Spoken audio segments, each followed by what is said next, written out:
तो बच्चों नमस्कार। लीजिए आज हम कक्षा 12वीं की फिजिक्स में परिक्रमी इलेक्ट्रॉन का चुंबकीय द्विध्रुव आघूर्ण के लिए सूत्र की स्थापना करेंगे। तो सबसे पहले कॉन्सेप्ट को समझ लेते हैं। हम जानते हैं कि प्रत्येक पदार्थ असंख्य परमाणु से मिलकर के बना होता है और प्रत्येक परमाणु में नाभिक में धनावेश यानी प्रोटॉन होते हैं और उसके बाहरी कक्षक में इलेक्ट्रॉन चक्कर लगाते रहते हैं। यह आपका कक्षा है और इसमें इलेक्ट्रॉन जो है आपका चक्रण करते रहता है। अब इसकी गति दो तरह की होती है। एक तो अपने कक्षा में वृत्ताकार चक्कर लगाती है इस तरह से, और साथ ही अपने अक्ष के परितः ये चक्रण गति भी करती है। अब आप केमिस्ट्री में पढ़ चुके होंगे कि प्रत्येक कोष में उपकोषों की संख्या उतनी ही होती है जितने कोष की संख्या होती है, और एक कोष में मान लो S है, P है, D है, तो प्रत्येक कोष में हमारा उपकोष में जो है 2 इलेक्ट्रॉन होते हैं जो विपरीत चक्रण वाले होते हैं। तो हम यहाँ पर ये देखेंगे कि ये इलेक्ट्रॉन जो है इसके कक्षीय गति यानी इसके कक्षा में जो गति हो रहा है के साथ साथ चक्रण गति भी करती है। यानी जिस तरह से लट्टू अगर आप घुमाते हो उस तरह से, या हम अंतरिक्ष में लें तो जैसे आपकी पृथ्वी है सूर्य की परिक्रमा अपने कक्षा में करती है, साथ ही अपने अक्ष पर भी घूमती है, चक्रण करती है।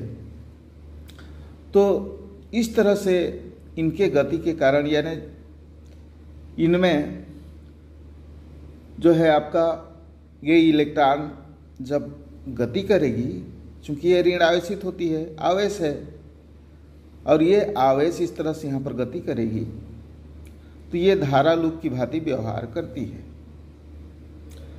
और कोई भी धारा लूप इस तरह से यदि गति करे तो उसके चारों ओर भाई चुंबकीय द्विध्रुव आघूर्ण उत्पन्न हो जाएगा। अभी इससे पहले हम वीडियो में देखे थे, इससे पहले पूर्व की क्लास में, क्या कि इसका 2 फलक, ऊपर के फलक यानी गति की दिशा में एक आपका दक्षिणी ध्रुव की भांति चुंबक का और एक उत्तरी ध्रुव की भांति व्यवहार करता है। अब यहाँ पर हम इलेक्ट्रॉन के कक्षीय गति के कारण, जिसके कारण वह एक धारावाही लूप की तरह व्यवहार करती है, उसके कारण चुंबकीय आघूर्ण उत्पन्न होता है और उसी के लिए हम यहाँ पर व्यंजक प्राप्त करेंगे। यानी इसके लिए इलेक्ट्रॉन की कक्षीय गति के कारण चुंबकीय द्विध्रुव आघूर्ण का व्यंजक हम प्राप्त करेंगे। इसके कक्षीय गति के कारण जो है हम यहाँ पर चुंबकीय द्विध्रुव आघूर्ण, इससे पूर्व के टॉपिक में आप जान चुके हो कि चुंबकीय द्विध्रुव आघूर्ण M बराबर NIA ये सूत्र है। तो हम चलिए इसका वर्णन कर लेते हैं जो आपको आवश्यक है लिखने के लिए। तो यहाँ हम लिखेंगे, माना आपका ये क्षेत्रफल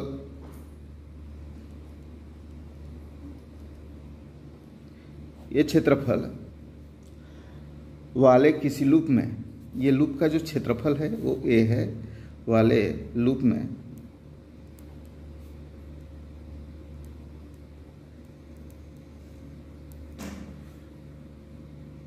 I धारा प्रवाहित हो रही है।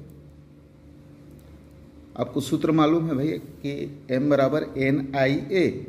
तो A का वर्णन हो गया, मैं यहाँ पर लिख देता हूँ ये आपकी जानकारी के लिए। चुंबकीय द्विध्रुव आघूर्ण M बराबर NIA। यहाँ पर एन जो है आपके फेरों की संख्या है, आई धारा है, ए है। यहाँ पर ए का वर्णन हम कर चुके कि यह जो इलेक्ट्रॉन जो गति कर रहा है वो ए क्षेत्रफल वाले लूप में, इसका जो लूप हम मान रहे हैं, इसका कक्षा को एक लूप धारा लूप मान रहे हैं, तो उसकी क्षेत्रफल ए है। और इसमें आई धारा, इसके कारण जो है आई धारा बह रही है और आई धारा प्रवाहित हो रही है। ध्यान से आप सुनते रहिए और देखिए कि आपको किस तरह से अपने पर विकास करना है फिजिक्स का। तो बच्चों इसको रटा नहीं जाता, आपको समझना होता है और फिजिक्स की भाषा में ही आपको लिखना होता है। व्यर्थ के चीज़ों को आपको नहीं लिखना होता है, तो उसको आप गहनता से पढ़िए, समझने की कोशिश कीजिए और उसको अपने शब्दों में लिखने की कोशिश कीजिए। आप जिस तरह से आपका हिंदी वगैरह होता है उसके जैसे आप यहाँ पर गप नहीं मार सकते, तो इस बात का आप ध्यान रखेंगे। तो यहाँ पर धारा लूप के समान इसको हम मान सकते हैं, आई धारा, ये हम इसको मान सकते हैं। ये धारा लूप जो बन रहा है ई इलेक्ट्रॉन के आवेश के कारण जो ये कक्षीय गति कर रही है, उसके कारण जो है हमारा आई धारा, इसको मान लिया गया है। और ये ठीक है, धारा प्रवाहित हो रही है। चलिए अब हम आगे ये देखेंगे। तो इसका आपका समीकरण है म्यू एल, यहाँ पर ले लेते हैं। तब इसका चुंबकीय द्विध्रुव आघूर्ण, इसका चुंबकीय द्विध्रुव आघूर्ण म्यू एल प्रतीक यहाँ पर ले लिया गया और बराबर एन, यहाँ पर एक ही फेरे हम मान रहे हैं, इसका एक ही फेरा मान रहे हैं। ये एक चक्कर लगाया, एक चक्कर के लिए हम यहाँ पर गणना कर रहे हैं, यानी केवल एक चक्र के लिए इसका गणना कर रहे हैं, इसलिए केवल संख्या जो है हमारा यहाँ जो है एन नहीं आया है, आई और ए आएगा। चलिए एक चक्र के लिए है तो ये यहाँ पर एन आई ए, एन नहीं आया क्योंकि एक लूप है, एक ही संख्या है, यहाँ पर एक चक्र के लिए गणना कर रहे हैं और एक ही इलेक्ट्रॉन का यहाँ पर गणना कर रहे हैं, तो ये आई और ए हो गया। अब बच्चों यहाँ पर यही आपका सूत्र है, इसको हम केवल विलोपित करेंगे, इसका मान को रखते जाएंगे। जो भी आप जानते हो आई और ए के बारे में, उसको यहाँ पर हम लिखते जाएंगे। देखिए यही सूत्र है जो आप पूर्व में प्राप्त कर चुके हो। अब हम यहाँ पर देखेंगे कि इसमें अब इलेक्ट्रॉन के गणना करेंगे। ये क्षेत्रफल और आई का मान को यहाँ पर हमको लाना है। माना आपके इलेक्ट्रॉन का द्रव्यमान m है।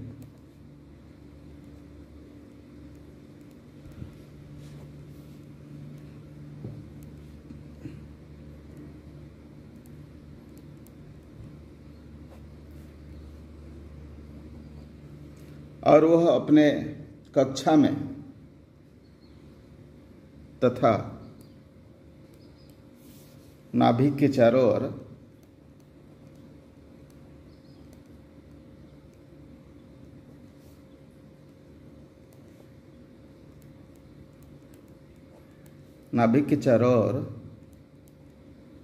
आर त्रिज्या, यहाँ से हम ले लेते हैं, इसका मूल बिंदु है। यहाँ से हम जो है इसकी त्रिज्या को आर ले लेते हैं। ये आपके जरूरी है, ये त्रिज्या आर है। इसका वेग हम ले लेते हैं, ये मान लो इस दिशा में गति कर रही है।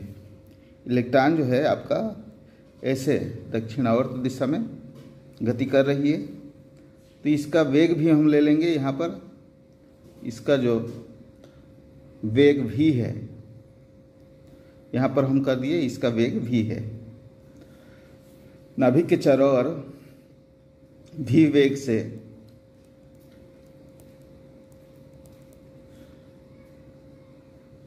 दक्षिणावर्त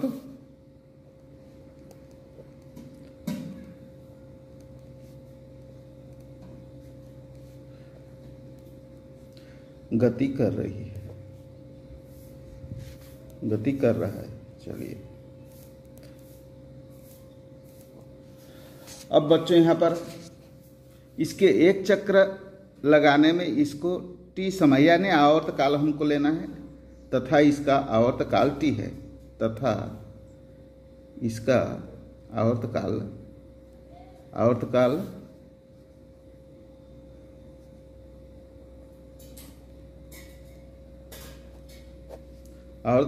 t है।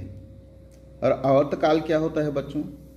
यहाँ पर हम जानते हैं एक चक्र पूर्ण करने में लिया गया समय वो उसका आवर्त काल, यानी यहाँ से शुरू करेगा और यहाँ से घूम करके पुनः फिर यहाँ पर आ जाएगा और फिर यहाँ से फिर दूसरे बार फिर चक्कर करेगा। तो यहाँ पर हम देखते हैं कि ये जो इसके परिक्रमण काल है, यहाँ पर t जो आवर्त काल है पुनः फिर उस पथ को दोहराने की स्थिति में आ जाता है। तो उस तक लिए गए समय को, यानी यहाँ से शुरू किया, यहाँ पर आया, यहाँ से होते हुए यहाँ पर आया, अब फिर दूसरे बार यहाँ से चालू करेगा, तो वहाँ से हम दूसरे बार पर नहीं आना है। एक चक्र में यानी एक चक्रण में लिया गया समय को आवर्त काल कहते हैं। वो मान लीजिए t है। और जब हम ये देखते हैं कि ये दक्षिणावर्त इस तरह से चक्कर लगा रही है, तो धारा की दिशा क्या होती है बच्चों? इलेक्ट्रॉन के प्रवाह के विपरीत दिशा में। तो धारा को हम कैसे मानेंगे? वामावर्त दिशा मानेंगे। ऐसे इस तरह से हम मानेंगे, ये इस तरह से चक्कर काट रही है इलेक्ट्रॉन, तो उसके उल्टा दिशा में धारा की दिशा हम मानेंगे। अब इस तरह से तब t है, तब धारा की दिशा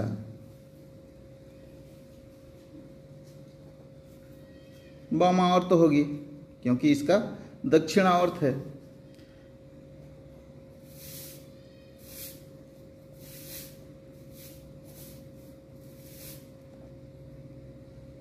और उसका मान क्या होगा? हम इसको इधर आई माने हैं, तो धारा की दिशा भी आई होगी। अब इस तरह से धारा आई, अब आपको यहाँ से इसमें धारा का मान को आपको, ये तो आपका वर्णन है, टॉपिक का वर्णन है, इसको आपको लिखना ही पड़ेगा। यदि आता है कि परिक्रम की इलेक्ट्रॉन के चुंबकीय द्विध्रुव आघूर्ण सूत्र की स्थापना कीजिए, तो आपको ये चित्र भी बनाना होगा, इसका वर्णन जो करते आ रहे हैं उसको भी आपको लिखना होगा।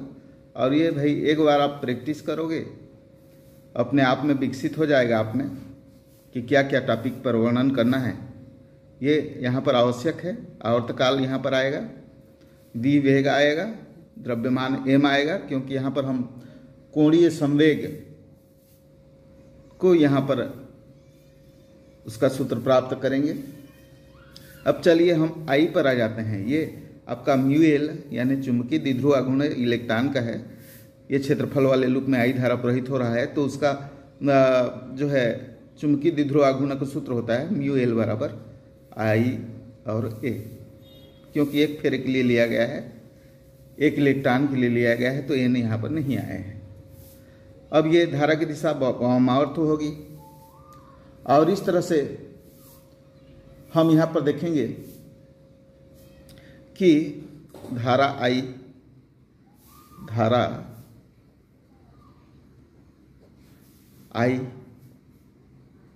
बराबर आपका होता है ये Q बटे T होता है। यहाँ पर बगल में मैं लिख देता हूँ, I बराबर होता है Q बटे, यानी आवेश प्रवाह की दर, ये Q बटे T होता है। तो यहाँ पर हमारा आवेश का कारण क्या है भाई? E है, इलेक्ट्रॉन है। तो यहाँ पर हम लिख दिए ई बटे उसका टी समय। यहाँ पर इसका समय क्या माने है, आवर्तकाल टी माने हैं, तो यहाँ पर टी कर दिए कैपिटल। ये आपको समझ आ गया। धारा आई बराबर क्यू बटे टी, यानी आवेश प्रवाह की दर होता है, तो उसको हम लिख दिए आवेश के बराबर। हम किसको माने हैं, इलेक्ट्रॉन को माने हैं, तो ये ई बटे आवर्तकाल उसका टी। अब बच्चों यहाँ पर टी आ चुका है, इस टी को फिर विलोपित करेंगे यहाँ पर और इन सबको यहाँ पर फिर लिखेंगे। देखिए मेन सूत्र आपका ये 1 कर देते हैं, ध्यान दीजिएगा, एकदम सरल है। इसी पर आपको इन सब मानों को रख देना है और वो आपका लास्ट सूत्र होगा, फार्मूला होगा। और इसलिए आई बराबर ई अपान टी हो गया, धारा का क्यू बटे टी होता है, तो यहाँ पर इलेक्ट्रॉन आवेश के बराबर है, इसलिए ई बटे उसका आवर्तकाल टी। अब यहाँ पर हम टी के मान को प्राप्त करेंगे, किंतु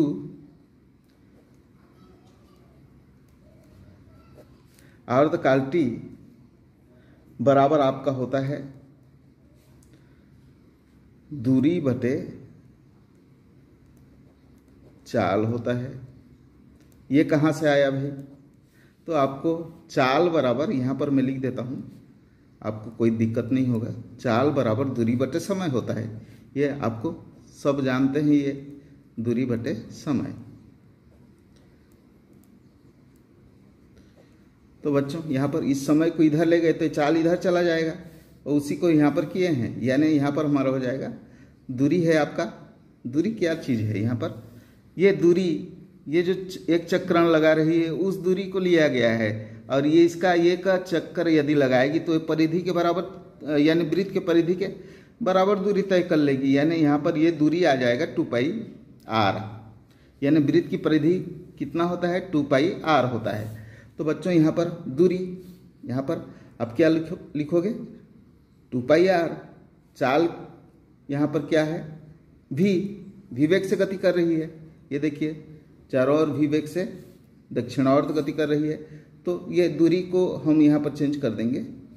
ये देखिए दूरी को मैं यहाँ पर ही लिख देता हूँ 2πr, और समय यहाँ आ गया है, तो t बराबर चाल आपका v है। ये देखिए अब t बराबर 2πr बटे v, यहाँ पर आपको रख देना है t बराबर 2πr बटे v। तो बच्चों आपको यहाँ तक समझ आ गया होगा। अब बच्चों इसको यहाँ पर रख दीजिए t बराबर, इसलिए i बराबर हो जाएगा, इसलिए अतः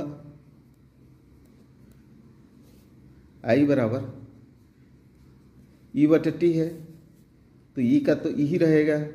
टी के मान को हम यहाँ पर रख देते हैं, यह है 2πr बटे भी, ये यहाँ पर रख दिए, तो हमारा हो जाएगा 2πr बटे भी।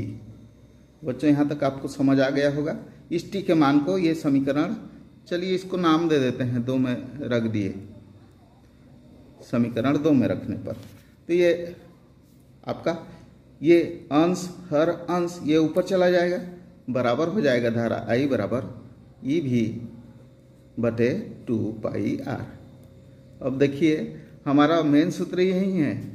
अब हम आई से शुरू किए हैं, ये आई बराबर ई बटे टी हो गया, टी के मान को फिर यहाँ पर लिखे, इसको जो है फिर आई में रख दिए, ये देखिए ई भी बटे 2πr हो गया।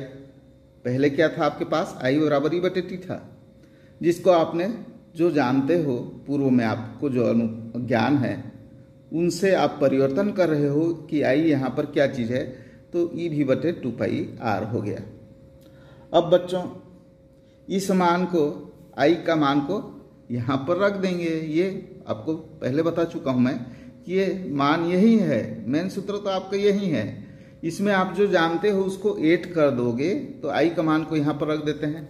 चलिए समीकरण आई का मान, आई का यह मान, यह है आपका समीकरण दे देते हैं 3। आई का मान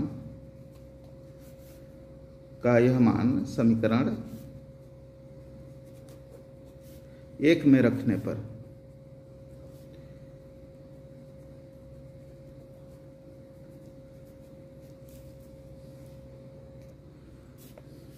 तो बच्चों ये हमारा समीकरण एक क्या था, म्यू एल बराबर आई और ए इंटू ए।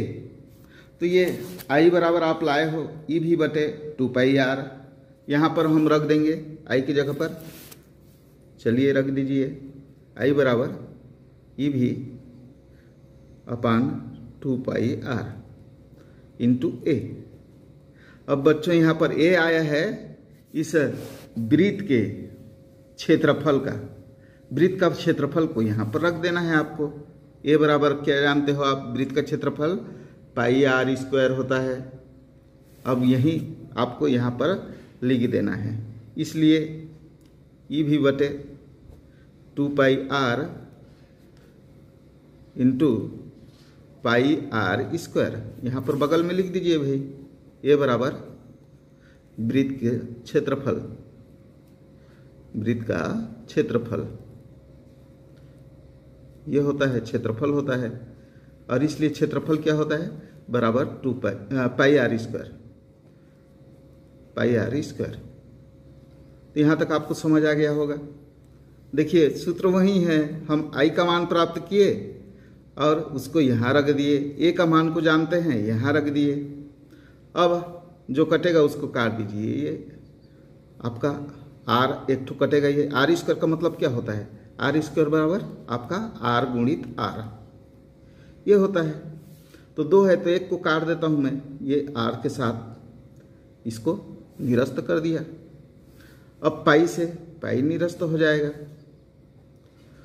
अब बच्चों ऊपर में क्या बच गया है आर, यानी आपका हो गया ई भी आर, ये बटे 1 कर दीजिए, आपको समझ नहीं आता है तो पाई आर स्क्वायर बटे अंश बटे हर। तो ये ऊपर का है, ये आर बचा ऊपर चला जाएगा, नीचे क्या बचा है 2 बचा है। अब ये बच्चों ये आपका म्यू एल बराबर ई भी आर अपान 2। अब हम यहाँ पर देखेंगे कि ये जो चुंबकीय द्विध्रुव आघूर्ण है उसकी दिशा क्या होगी यहाँ पर। तो बच्चों ये यहाँ पर आप ध्यान देंगे, यदि धारा की दिशा इलेक्ट्रॉन के प्रवाह की विपरीत दिशा में है, यानी इधर है, और अंगूठा को इस तरह से हम रखें और धारा की दिशा में, यानी इलेक्ट्रॉन इधर से इधर जा रही है, ये इधर जा रही है, इधर से इधर जा रही है, तो हम उसके विपरीत दिशा में धारा को मान रहे हैं।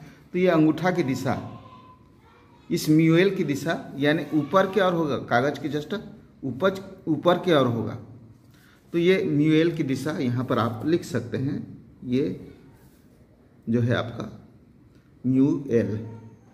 ये आपको समझ आ गया इसका, यानी धारा के प्रवाह की दिशा में आप उंगली को रखें, ऐसे मोड़ें, अब तो अंगूठा जो जिस ओर इंगित करेगा ये ऊपर की ओर अब दिख रहा है, कागज के ऊपर की ओर, तो ये ऊपर की ओर हो गया। अब हम यहाँ पर देखेंगे ये जो चक्रण कर रहा है तो इसमें कोणीय संवेग उत्पन्न होगा, यानी इसका भी हमको यहाँ पर विलोपन करना है। और चलिए हम यहाँ पर कोणीय संवेग यहाँ पर देखेंगे, यानी कक्षीय चक्रण यदि कर रहा है कोई, यदि इलेक्ट्रॉन का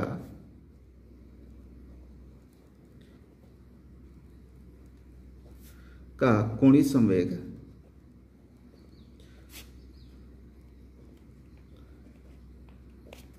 एल हो तो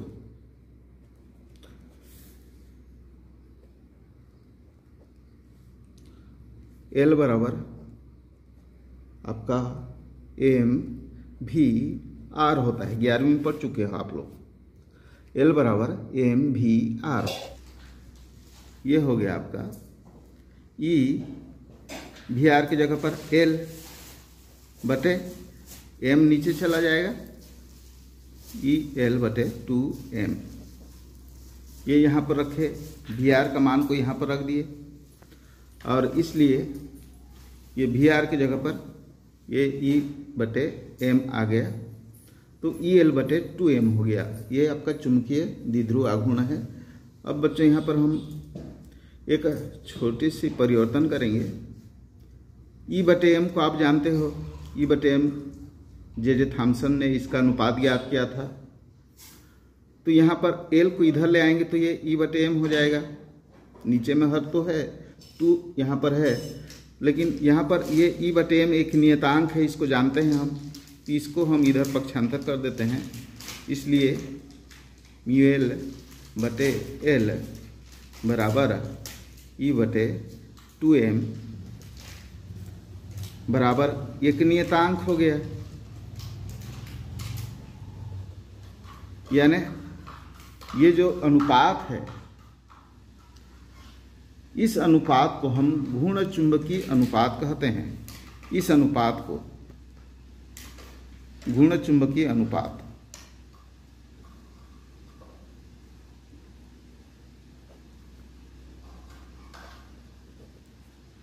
घूर्ण चुंबकीय अनुपात।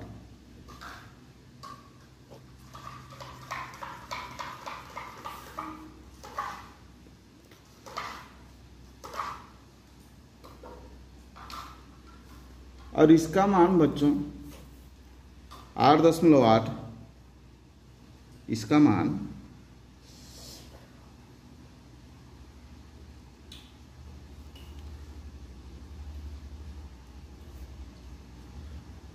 10⁻10 कूलाम प्रति किलोग्राम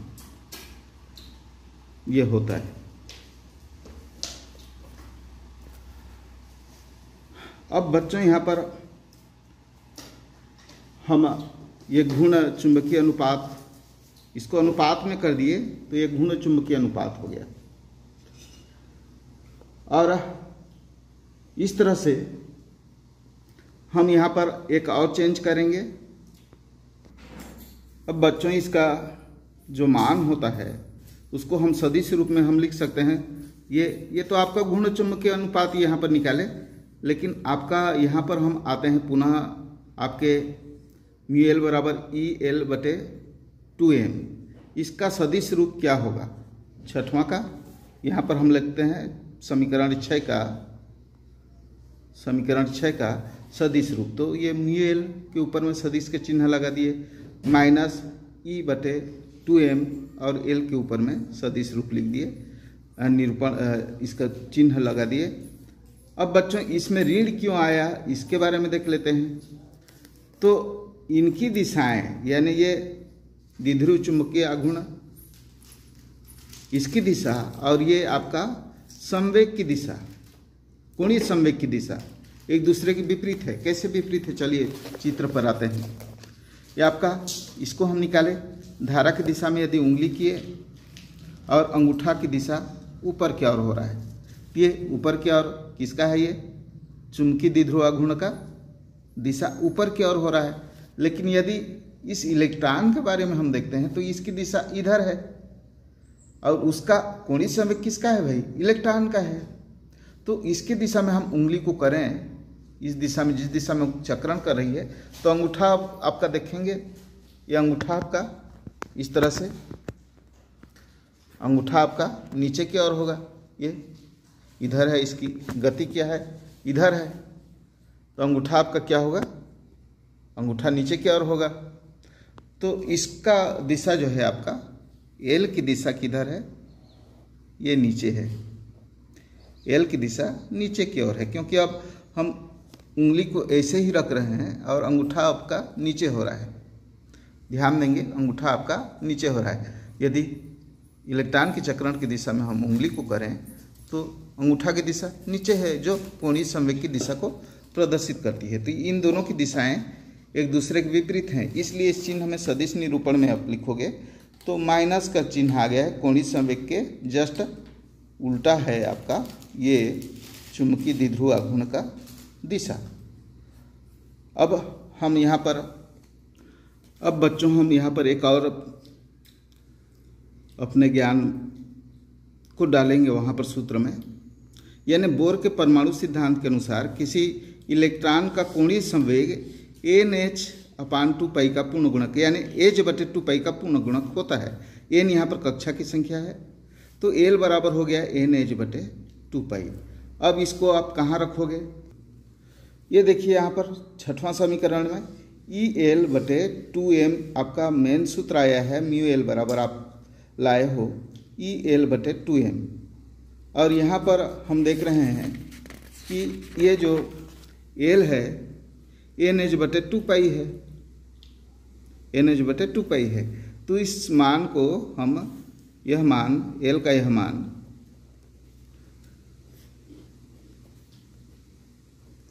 समीकरण 6 में रखने पर,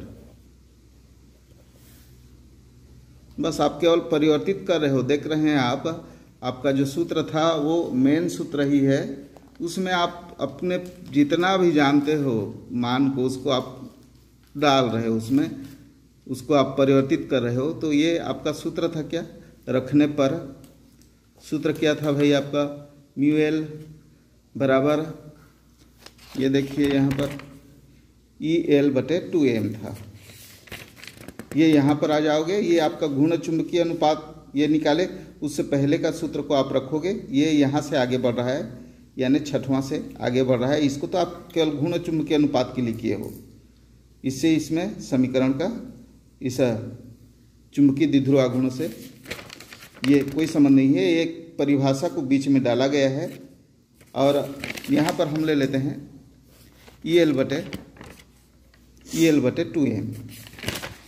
ये सूत्र है आपका EL का मान यहाँ से हम लेंगे /2m।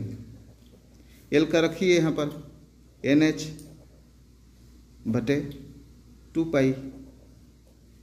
ये L की जगह पर NH/2π, यहाँ पर NH/2π।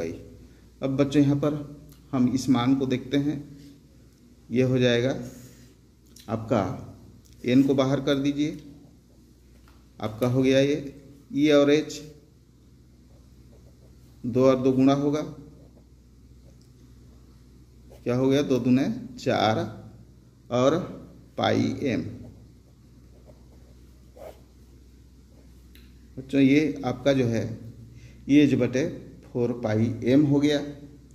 और इसी अनुपात को n को बाहर कर दिया, ये क्या है, म्यू एल।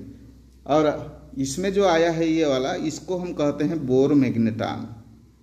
इस जो अनुपात को है उसको हम क्या कहते हैं, बोर मैग्नेटान कहते हैं। यानी इस अनुपात को EH/4πm, कक्षीय चुंबकीय द्विध्रुव आघूर्ण को बोर मैग्नेटान, यानी हाइड्रोजन परमाणु के प्रथम कक्षा में, हम अभी केवल एक कक्षा का देख रहे थे, प्रथम कक्षा में यदि हाइड्रोजन परमाणु के प्रथम कक्षा में परिक्रमा कर रहे इलेक्ट्रॉन से संलग्न कक्षीय चुंबकीय द्विध्रुव आघूर्ण को हम बोर मैग्नेटान कहते हैं। और इसलिए हम यहाँ पर लिख देते हैं ये म्यू बी बराबर EH/4πm। अब बच्चों यहाँ पर ये इसको हम म्यू बी कर दिए, क्या है ये, बोर मैग्नेटान है। 30 समीकरण में हम जो रखेंगे n की जगह पर, इसको अब म्यू बी कर देंगे, ये आपका मेन सूत्र हो जाएगा। म्यू एल बराबर, ये हो गया n का n है, ये इसका हम नाम दे दिए बोर मैग्नेटान है, बोर मैग्नेटान कर दीजिए, ये म्यू बी। ये बच्चों आपका किसी इलेक्ट्रॉन के लिए कक्षीय यानी परिक्रमिक इलेक्ट्रॉन का चुंबकीय द्विध्रुव आघूर्ण के लिए ये सूत्र है। देखिए सूत्र वही था, उसमें आप मान को डाल रख रख के पूरा इसको परिवर्तित रूप कर दिए हो, इलेक्ट्रॉन के लिए इसको बना दिए हो। तो यही जो है आपका चुंबकीय द्विध्रुव आघूर्ण का सूत्र है। तो बच्चों यदि चैनल में नए हो तो कृपया सब्सक्राइब कर लीजिए और बेल आइकन को भी एक्टिव कर लीजिए, साथ ही शेयर और कमेंट भी कीजिए ताकि चैनल से सबको फ़ायदा हो। और कुछ सुझाव हो तो भी आप कमेंट बॉक्स में लिखिए। तो वीडियो को अंत तक देखने के लिए धन्यवाद।